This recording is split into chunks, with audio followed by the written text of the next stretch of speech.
में डालते हैं पहले। ठीक है। आज जो है हम लोग टॉपिक करेंगे पट्टा अर्थात लीज।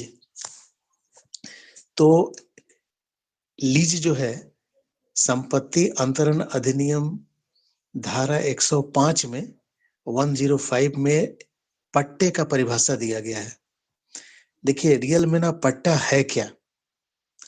पट्टा एक संविदात्मक व्यवस्था है जिसमें उपयोगकर्ता मालिक से ऐसा आज्ञा चाहता है कि जो जमीन को यूज करना चाहता है उसके बदले में मालिक हमसे कुछ भुगतान ले, यही पट्टा है। और पट्टा भवन, भूखंड, वाहन, सामान्य संपत्ति को पट्टे पर दिया जाता है। पट्टा जो है वो औद्योगिक या व्यावसायिक उपकरण में भी उपयोग होता है पट्टा का। पट्टे के संबंध में एक बात हमको ना बहुत अनिवार्य रूप से याद रखना चाहिए कि पट्टे में ना पूर्ण स्वामित्व का अंतरण नहीं होता है। पट्टे में एक खास समय के लिए जो पट्टेदार है वो उस संपत्ति का यूज करता है जो किसी व्यक्ति से, पर्सन से वो लिया है। अब पट्टा जो व्यवस्था होता है उसके आधारिक संरचना में कौन कौन से तत्व जुटे होते हैं? तो पट्टा के 4 प्रमुख सहायक तत्व हैं। पहला पट्टाकर्ता, जिसको हम बोलते हैं लेजर या पट्टा धारक। दूसरा है पट्टेदार, जिसको बोलते हैं लेसी। तीसरा है कीमत, जिसको बोलते हैं प्रीमियम। और चौथा है भाटक या रेंट। तो सबसे पहला जो इसका है पट्टाकर्ता, पट्टा के जो सहायक तत्व हैं, पहला पट्टाकर्ता जिसको लेजर बोलते हैं, यह है पट्टा धारक। अब पट्टा धारक कौन है? तो यह वह व्यक्ति है जो किसी अचल संपत्ति का स्वामी होता है और यह पट्टा देना चाहता है।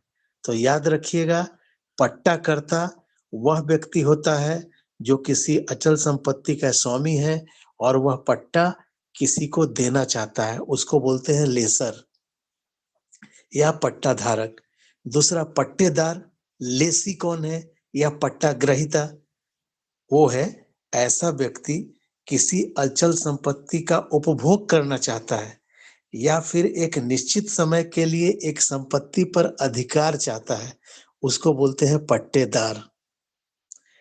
तीसरा है कीमत, उसका मतलब होता है प्रीमियम। तो कीमत वह शर्त है जिस आधार पर संपत्ति उपभोग करने की आज्ञा मिलती है। और चौथा भाटक या रेंट। रेंट एक मंथली या वार्षिक किस्त है या शर्त है जो पट्टा धारक को शर्तानुसार विधि के अनुकूल पट्टा धारक को दे दिया जाता है। ये 4 चीज इंपॉर्टेंट है हमको पट्टा के लिए सहायक तत्व। अब है कि पट्टे के लिए आवश्यक तत्व क्या है? तो पट्टे के लिए सबसे पहला आवश्यक तत्व है कि इसमें 2 पक्षकार होते हैं, एक पट्टाकर्ता और दूसरा पट्टेदार। पट्टाकर्ता कौन है? जो पट्टा देता है। और पट्टादार कौन है? जो पट्टा लेता है। इसको ध्यान से पढ़िएगा क्योंकि कभी-कभी कंफ्यूजन हो जाता है पट्टाकर्ता और पट्टादार में। तो याद रखिएगा कि पट्टाकर्ता वह है जो संपत्ति का मालिक है और पट्टेदार वह है जो लेता है। दूसरा क्या है कि पट्टे के लिए अचल संपत्ति होनी जरूरी है। तीसरा क्या है? अचल संपत्ति को उपभोग के लिए अंतरण होना चाहिए। ये हस्तांतरण नहीं होना चाहिए, लेकिन कुछ समय के लिए किसी के पास अंतरण हो जाता है। चौथा पॉइंट है अंतरण एक निश्चित अवधि के लिए होता है और उसके बाद पुनः वह पट्टा पट्टाकर्ता के पास आ जाता है। पांचवा, पट्टाकर्ता वही कर सकता है जो वयस्क हो और स्वच्छ चित्त मानसिक व्यक्तित्व वाला व्यक्ति हो, अवयस्क नहीं हो। छठा, पट्टा करते समय पट्टाकर्ता को और पट्टेदार को पूर्ण जानकारी या ज्ञान होनी चाहिए कि वह क्या कर रहा है। सातवां, पट्टे की विषय वस्तु या अनिवार्य शर्त स्पष्ट और साधारण भाषा में होनी चाहिए। आठवां, संपत्ति का अंतरण आंशिक या अस्थायी होनी चाहिए ताकि उसका पुनः नवीनीकरण किया जा सके। 1 साल के लिए दिए हैं तो 1 साल के बाद फिर उसका नवीनीकरण होगा। 9वां, पट्टाकर्ता और पट्टेदार के बीच वस्तु उपभोग हेतु कीमत अर्थात प्रतिफल भी तय होनी चाहिए। ये 9 पॉइंट हमको लिखना है, पट्टे के लिए क्या आवश्यक तत्व हैं। अब देखिए, पूछेगा पट्टा के कितने प्रकार होते हैं, what is a kinds of lease. तो पट्टा जो मुख्यतः बहुत होता है, लेकिन हम अपने में लिखेंगे कॉपी में कि पट्टे मुख्यतः 4 प्रकार के होते हैं। पहला, फिक्स्ड टाइम लीज।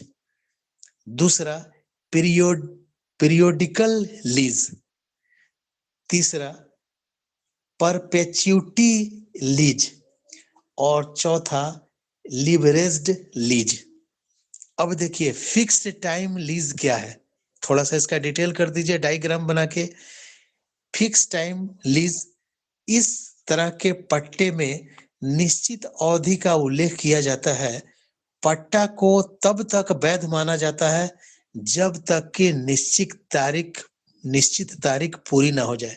जैसे कोई पट्टा 99 साल के लिए ले लिया तो 99 साल का एक तारीख तय हो जाता है, ये एक फिक्स टाइम के लिए हो जाता है। कोई 5 साल के लिए ले लिया, ठीक है, कोई 11 साल के ले लिया, 20 साल के ले लिया, तो बड़ा टाइम पीरियड जो होता है उसको हम बोलते हैं फिक्स्ड टाइम लीज। दूसरा, पीरियोडिकल लीज। ये पीरियोडिकल लीज क्या है, इस प्रकार का पट्टा वार्षिक या महीनवासी होता है। माने यह पट्टा 1 वर्ष के लिए होगा या फिर महीना का होगा। यह पट्टा तब तक चलता है जब तक पट्टे की समाप्ति की सूचना न दी जाए। माने बीच में अगर पट्टाकर्ता चाहेगा कि हम समाप्त कर दे इसे तो समाप्त कर सकता है, लेकिन याद रखिएगा पीरियोडिकल जो लीज है वो 1 साल या 1 महीना के लिए हो सकता है। आगे, परपेचुइटी लीज। इस लीज में ऐसे पट्टे में केवल संपत्ति के उपभोग का अधिकार आजीवन चलता है।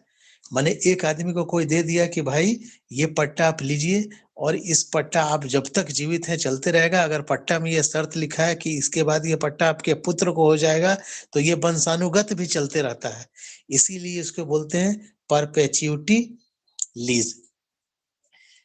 और इसमें जो होता है वो लीज का हमेशा अंतरण होते जाता है किसी दूसरे को, लेकिन इसका स्वामित्व पट्टा करता ही रहता है हमेशा। वो संपत्ति का कोई भी यूज कर सकता है, उसको बेच नहीं सकता है। और चौथा हो गया लिवरेज्ड लीज।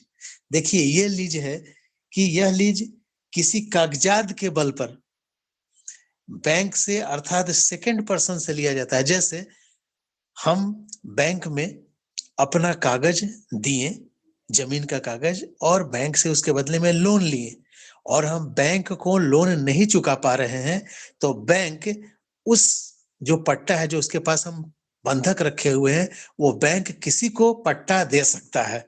ये है लिवरेज्ड लीज। माने कोई सेकंड पर्सन किसी थर्ड पर्सन को वो पट्टा देता है। तो ये हो गया लीज के प्रकार। अब देखिए पट्टे कैसे किए जाते हैं, how to made a lease. तो पट्टा जो है 2 तरह से किया जाता है।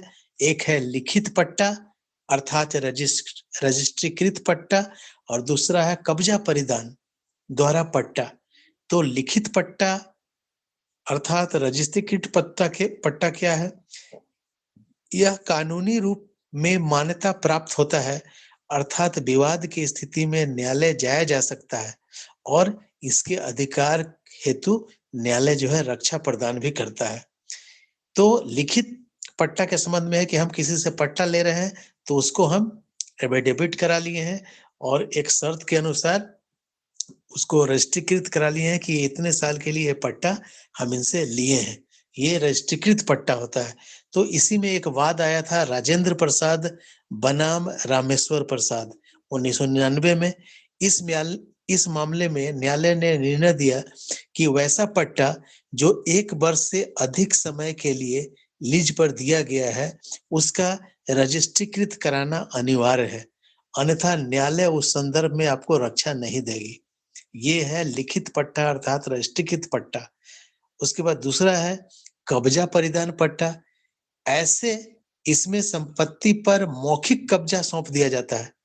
पट्टेदार उस संपत्ति को यूज करता है और पट्टाकर्ता इसके बदले में कीमत लेते रहता है। जैसे किसी को कोई घर दे दिया कि लो 20 साल के लिए पट्टा पर दे दिए, तो आप उसका रेंट उसको दे रहे हैं। एक मौखिक हो गया, इसमें कोई रजिस्ट्री की तो जरूरत नहीं है, अपने आप में आप लिखा पढ़ी हाथ से केवल कर लिए, 4-5 ठो गवाह बन गया और ये वार्षिक या छमाही जब तक आप इसका रिन्यूअल करते रहेंगे चलते रहेगा, ये आपसी विश्वास पर आधारित है।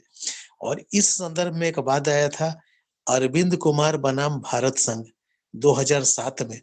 इस मामले में कोर्ट ने अभी निर्धारित किया कि अलिखित पट्टे या मौखिक पट्टे में वस्तु उपभोग का अधिकार होगा, लेकिन अंतरण का अधिकार नहीं होगा, भले इसमें प्रतिफल मिल रहा हो कि नहीं। माने दस्तावेज स्टाम्प पर ना होकर आपसी लेख से होगा, ऐसे में गवाह वाद योग बन जाएंगे। माने जब मामला ये कोर्ट में जाएगा तो गवाही सबसे बड़ा चीज है। कानून जो है वो आंख पर पट्टी बांधा हुआ गवाह बोलेगा कि हाँ भाई हम लोग के बीच में ऐसा एग्रीमेंट हुआ था, लेकिन इसको हम रजिस्ट्रीकृत नहीं कराए थे, हम लोग के पंच स्वरूप हम लोग ये काम कर लिए थे। तो ये 2 प्रकार का पट्टा किस तरह कब्जा होता है ये जान गए। अब जो है पट्टे की समाप्ति कैसे हो जाएगी? तो पट्टा का समाप्ति का वर्णन जो है धारा 111 में है। वाटी इसमें है कि डिटर्मिनेशन ऑफ लीज माने पट्टे की समाप्ति कैसे होगी? तो पहला, पट्टे की अवधि समाप्त होने पर। जब पट्टा का जो लिखित शर्त है वो समाप्त हो जाएगा तो पट्टे की अवधि समाप्त हो जाएगी और वो पट्टा कर्ता के पास चला जाएगा। दूसरा, किसी निश्चित घटना के घटने पर अर्थात पट्टेदार की मृत्यु होने पर। इसमें पट्टेदार की मृत्यु हो जाएगा तो पट्टा कैंसिल हो जाएगा और पट्टाकर्ता के पास भूमि चला जाएगा। तीसरा, पट्टाकर्ता के हित की समाप्ति के लिए अगर पट्टाकर्ता किसी दूसरे से एग्रीमेंट करना चाहता है तो पहला वाला को बोलेगा कि भाई इतना हमको पैसा आप दीजिए तब करेंगे, नहीं तो आपका एग्रीमेंट कैंसिल करके हम दूसरे से कर रहे हैं। चौथा, अगर कोई व्यक्ति पट्टाकर्ता का भूमि खरीद लेता है, मान लीजिए कि जो पट्टा किसी को दिया है उसका भूमि ही कोई तीसरा आदमी खरीद लेगा तो वो थोड़ी पट्टेदार के पास रहेगा। तो जब स्वामी का भूमि नहीं रहता है तो पट्टा कैंसिल हो जाता है। उसके बाद 5वां पॉइंट है पट्टेदार अपने स्वेच्छा से पट्टा का समर्पण भी कर सकता है पट्टाकर्ता को कि लीजिए आपका पट्टा हम आपको समर्पण करते हैं, किसी दूसरे से लीज ले लीजिए। आगे 6ठा पॉइंट, अगर पट्टाकर्ता अपने लीज का दूसरे ढंग से नवीनीकरण चाहता है, माने शर्त बदलना चाहता है, तो भी पट्टा वो कैंसिल कर देगा। अब जो है आपका इसके साथ एक क्वेश्चन जोड़ देता है कि पट्टेदार का क्या अधिकार है और दायित्व है और पट्टाकर्ता का क्या दायित्व है और क्या अधिकार है। तो पट्टाकर्ता हम क्या बोले थे कि पट्टाकर्ता वो है जो संपत्ति का मालिक है, तो उसका अधिकार और दायित्व क्या है उसमें 4-5 पॉइंट लिख देंगे। दायित्व उसका है कि पट्टाकर्ता द्वारा अपनी संपत्ति का त्रुटि बताना, माने पट्टाकर्ता जो है अगर उसका कुछ संपत्ति में लफड़ा है तो उसको वो सामने वाला पट्टेदार को बताना है कि भाई मेरा इस तरह का संपत्ति है। दूसरा, पट्टाकर्ता का जो है उसका उस संपत्ति पर पकड़ होना चाहिए। ऐसा नहीं कि पट्टा किसी को दे दिया और वो उसका किसी तीसरे से लड़ाई है। और तीसरा, पट्टेदार को शांतिपूर्वक संपत्ति उपभोग करने देने का अधिकार पट्टाकर्ता के पास होना चाहिए। उसके बाद पट्टाकर्ता क्या है, क्या अधिकार होगा कि वो किराए के शर्तानुसार पट्टेदार से धन प्राप्त करते रहेगा। पट्टे से संबंधित जितने भी कॉन्ट्रैक्ट है, शर्त है, उसका विधिवत वो पालन करते रहेगा। पट्टाकर्ता का शाश्वत माने उसका जीवित होना और पट्टेदार के अधिकार को सुरक्षित रखने का प्रयास करेगा ये पट्टाकर्ता, कि अगर पट्टाकर्ता किसी पट्टेदार को भूमि देता है तो कोई उस भूमि पर कब्जा न करे और कोई ये ना बोले कि मेरा है। अगर ऐसा स्थिति आता है तो पट्टाकर्ता को पट्टेदार का मदद करना होगा। अब क्या है कि पट्टेदार का क्या अधिकार होता है? तो पट्टेदार का अधिकार होता है कि वो अपना पट्टाकर्ता को सही समय पर शर्त के अनुसार जो उसके पास एग्रीमेंट है उसको देते रहे। संपत्ति अगर मान लीजिए कुछ नष्ट होता है तो पट्टेदार को ये होगा कि उसको बनाएगा। उसके बाद आपको जो पट्टा लिया है अगर उसमें फसल अच्छा उगा है और शर्त लिखा हुआ है कि फसल उगने के अनुसार मेरा हिस्सा होगा, तो वो भी पट्टेदार को पट्टाकर्ता को देना होगा। और शर्त के अनुरूप जो उसमें तिथि लिखी गई है, जो उन लोग का शर्त बना है, उस शर्त का सही ढंग से पालन करना चाहिए। पट्टा धारक जो है वो कभी भी पट्टाकर्ता के विरुद्ध छल कपट प्रपंच नहीं होना चाहिए। समय पर उसको लगान देना चाहिए। पट्टे की समाप्ति तक संपत्ति को अच्छी हालत में उसको रखना है। ठीक है, पट्टे की संपत्ति का सही ढंग से प्रयोग करना है। पट्टे पर अपने मन से कोई अस्थायी निर्माण नहीं करना है। पट्टे पर लीज की समाप्ति होते हुए शांतिपूर्वक पट्टाकर्ता को पट्टा दे देना है। संपत्ति पर अतिक्रमण की सूचना अगर उसको मिलता है तो वह तुरंत पट्टाकर्ता को दे। तो ये सब पट्टाकर्ता और पट्टेदार का अपना अपना अधिकार है। एक क्वेश्चन और इसमें जोड़ता है कि पट्टा और अनुज्ञप्ति में क्या अंतर है। अनुज्ञप्ति को बोलते हैं हम लाइसेंस और पट्टा को बोलते हैं लीज। तो पूछ देता है इसमें जोड़ के प्रश्न कि लीज और लाइसेंस में क्या अंतर है। तो देखिए, लीज और लाइसेंस, तो लीज जो क्या है वो पट्टा अचल संपत्ति के हित का अंतरण है। माने पट्टा जो है वो कोई भी वस्तु का अपना यूज कर रहे हैं उसका अंतरण है, न कि वस्तु का हस्तांतरण है किसी दूसरे के नाम पर। तो पट्टा अचल संपत्ति में हित का अंतरण है और लाइसेंस एक व्यक्तिगत किसी व्यक्ति का अधिकार है, वो अंतरण नहीं है। पट्टा क्या है? पट्टे में संपत्ति पर अधिकार अर्थात उसका यूज हो सकता है, लेकिन लाइसेंस ये अधिकार देता है कि आप अपनी संपत्ति का एक टाइम पीरियड तक यूज कर सकते हैं। जैसे कोई मोटरसाइकिल का लाइसेंस मिलता है तो इसमें हमको ये अधिकार मिलता है कि हम एक टाइम पीरियड के अंदर, ये लाइसेंस है। तीसरा, पट्टा यदि 1 वर्ष से अधिक हो जाए तो उसका नवीनीकरण कराना अनिवार्य है, रजिस्ट्रीकरण कराना अनिवार्य है। लेकिन लाइसेंस में ना कोई लिखित चीज नहीं होता है। आपको कोई ऑर्डर दे दिया कि यूज कीजिए, फिर उसका नवीनीकरण कराना है तो फिर जाके अपना पैसा जमा कीजिए और फिर 1 साल का 2 साल का जो उसको लेना है वो आप ले लीजिए। चौथा अंतर है, पट्टा देने में तीसरे व्यक्ति को अंतरण दिया जा सकता है, जैसे एजेंट है, लेकिन इसमें 2 पक्ष ही होता है लाइसेंस में, एक लाइसेंस लेने वाला और एक लाइसेंस देने वाला।